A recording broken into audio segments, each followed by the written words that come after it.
Il y a le professeur Gilbert Deray qui souhaiterait vous parler un instant. Monsieur Deray qui nous vendait le Remdesivir. Monsieur Deray, laissez-le un instant s'exprimer et on vous écoute. Monsieur Dupont-Aignan. J'aimerais que Monsieur Deray publie sa feuille de conflit d'intérêt. Je vous suis pas, mais je vous entends. Il a fait beaucoup de mal, Monsieur Deray, depuis un certain temps. Par obligation depuis quelques mois, et je vais être simple. Tous vos propos sur le plan sanitaire concernant en particulier le vaccin sont faux. Scientifiquement faux, médicalement faux. Bien sûr. Et vous commettez des erreurs en permanence. C'est d'une extrême médiocrité sur le plan médical. Et évidemment, vous ne rendez pas service à la population. Et vous allez être responsable, vous êtes déjà responsable de la mise en danger d'autrui très gravement. On a 5... Eh bien, vous êtes responsable, Monsieur Deray. Je veux répondre à Monsieur Deray.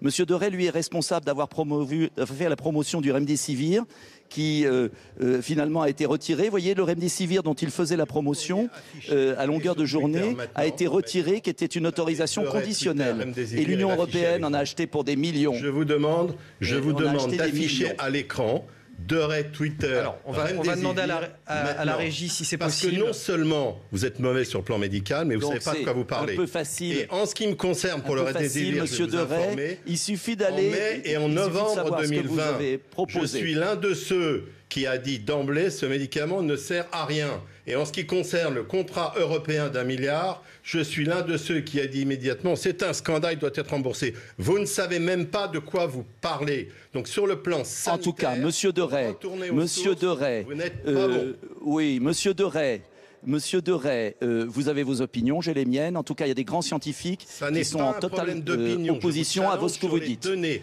moi, je vous mets au défi qu'on discute point par point sur les vaccins. Je vous mets au défi qu'on parle des effets secondaires et de l'efficacité. Je vous invite, j'y répondrai, on en parlera.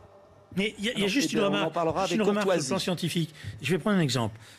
Dupont-Aignan dit, en février, le président de l'autorité médicale disait la vaccination obligatoire, etc. Pourquoi? Parce qu'on n'était pas confronté à l'explosion des variants telles qu'elles ont explosé. Mais aujourd'hui, c'est pas vrai, toutes les autorités médicales, alors après on peut toujours trouver un type ou quelqu'un qui va dire ah, je suis pas d'accord, mais toutes les grandes autorités médicales disent la chose suivante: la vaccination est la seule arme que nous avons en main. Et la responsabilité d'un homme politique, surtout quand il se revendique du courage en politique comme M. Dupont-Aignan et qu'il a comme symbole la référence au général de Gaulle, c'est parfois, y compris d'aller contre-courant d'un certain nombre de ses électeurs.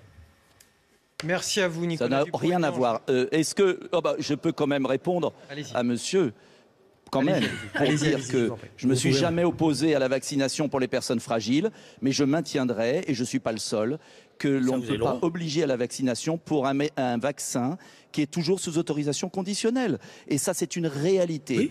Oui. Mais si on n'a pas de vaccin, on fait quoi? Quand les fabricants, vous ne répondez pas à la question simple. Si on n'a pas de vaccin, on fait quoi? C'est toujours la même chose. Je ne suis pas contre le vaccin pour les personnes fragiles, mais pas pour les jeunes qui ne meurent pas. Mais monsieur Dupont-Aignan, vous savez très bien que le problème des jeunes, c'est pas les jeunes eux-mêmes. Les soins précoces que vous avez bloqués, que monsieur Deray a bloqués avec acharnement sous la pression des intérêts de certaines firmes pharmaceutiques. Il n'y a aucun traitement qui parce que monsieur Deray malheureusement répète ça, ce qui est faux. Vous allez rester comme l'un des rares au monde à défendre l'hydroxychloroquine. C'est faux. Vous êtes de ce point de vue... On a entendu vos divergences à tous.